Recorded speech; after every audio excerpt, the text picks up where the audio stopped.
In today's modern world, we tend to ridicule the idea that there are people possessed of the power of transforming themselves into animals. Yet, every now and then, a story appears in the chronicles of the strange and the incredible that makes us pause to wonder. Consider, for example, the case of Carl Janus. When the writer Maurice Russell retired to a lonely cabin in the mountains of northern Georgia, he took with him voluminous notes which were to form the basis of his next novel. But he did not know then that the most intriguing, the most tantalizing story that he would ever write lay not in his carefully kept files, but in the creature who bore the name of Carl Janus. Yes, come in. Good morning.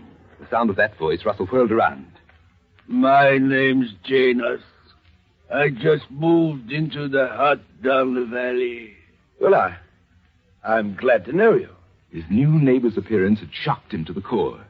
His brows were shaggy, and his black beard failed to conceal his remarkably powerful jaws. The hands were covered with thick hair and tapered off in long, dirty, claw-like nails. And his front teeth protruded like fangs. Why, he's like an animal.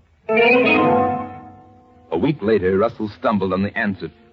It was during a conversation with another neighbor, Saul Pritchard, who had dropped into the cabin with a piece of bad news. Tom Westerfield's boy, walking along the road last night, and all of a sudden this critter jumped out at him and darn near tore him to pieces. Says it might have been a big dog or a wildcat or even a wolf. That's it, of course. That's what he looks like. A wolf. In the 2 months that followed, 4 other men were also attacked. And then, on a certain night, when Saul Pritchard was returning from a trip to town, his wagon had just rounded a sharp curve on Little Bald Mountain, and suddenly his horse reared back and whinnied in terror. It's the wolf. As he spoke, the wolf, who had been crouched on a boulder at the side of the road, sprang through the air. Saul Pritchard seized a pitchfork that lay beside him in the wagon. He raised it in front of him to guard himself, and the beast's body, hurtling against the improvised weapon with terrific force, was impaled on the ground. Saul did not wait to see whether it was dead or not. But the following morning, searchers who returned to the scene found only the bloody pitchfork. Afterward, as time passed, and no more attacks ensued on the roads around Bald Mountain, the inhabitants concluded that they were at last rid of the killer. But the writer, Maurice Russell, has added a significant footnote. A few nights after Saul Pritchard's encounter with the wolf, Russell and Pritchard visited Carl Janus' hut. No one responded to their knocking. Janus lay motionless on his bed. His shirt front was stained with blood.